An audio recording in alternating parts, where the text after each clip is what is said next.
সামনের দিকটা যেটা ছোট হবে আর বড় পিছনের দিকটা বড় হবে। আর এরকম যেই হয়ে গেল তখন এরকম উল্টো দিক থেকে স্লিপিং নেট। এবার করা শুরু করছি।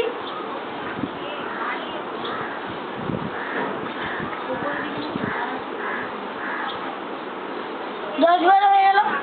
এবার উল্টো হাতে। এটা করলে কি হয়?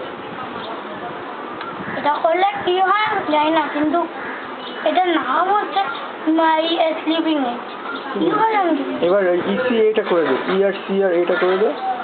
হ্যাঁ, ইসি আর যেটা মনে আছে কর, এই ই আর সি যেটা বল। স্পেসের মধ্যে একটা জিনিস আছে, স্পেসটা আমি জানি, কিন্তু তার মধ্যে শুধু ই আর এটা মনে আছে। এনার্জাইজিং দেবে, যেটা জল খেয়ে করতে হয়।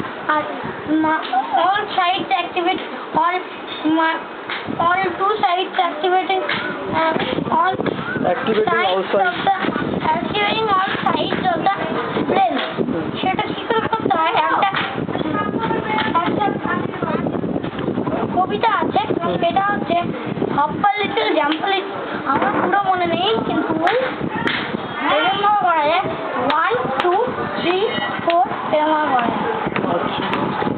আর energising the brain? Energising the brain তো জল খেয়ে করতে হয়। কি করতে হয়? জল খেতে হয়। আর কিছু না? হ্যাঁ, শুধু জল খেতে হয়। জল খেলে তোমার যদি এনার্জি, অতটা জল খাবে যতটা তোমার ভালো লাগে। তোমার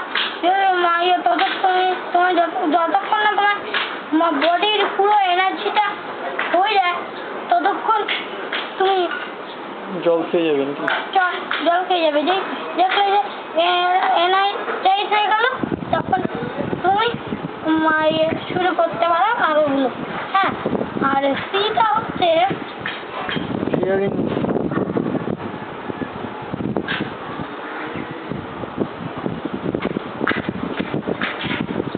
clearing two sides of the brain. তো clearing two sides of the brain হচ্ছে এই যে গলার নিচে একটা জায়গা আছে যেখানে তোমার এই দুটো আঙুল নরম জায়গায় এই দুটো আঙুল বসিয়ে পেটের মধ্যে হাত বোলাতে হবে। তাহলে যে দিকটা তুমি করছো তার উল্টো দিকটা ক্লিয়ার হয়ে যাচ্ছে। আবার এটা 10 বার করতে হবে। 1 2 3 4 5 6 7 8 9। আমি যেরকম তাড়াতাড়ি বললাম সেরকম না, আস্তে আস্তে করতে হবে। এবার আরেকটা সাইড। হ্যাঁ, এরকম পেটের মধ্যে হাত বোলাতে হবে। 1 2 3 4 5 6 7 8 9 10। ঠিক আছে, এই অবধি দেখাচ্ছি। আমার কোনো মনে নেই।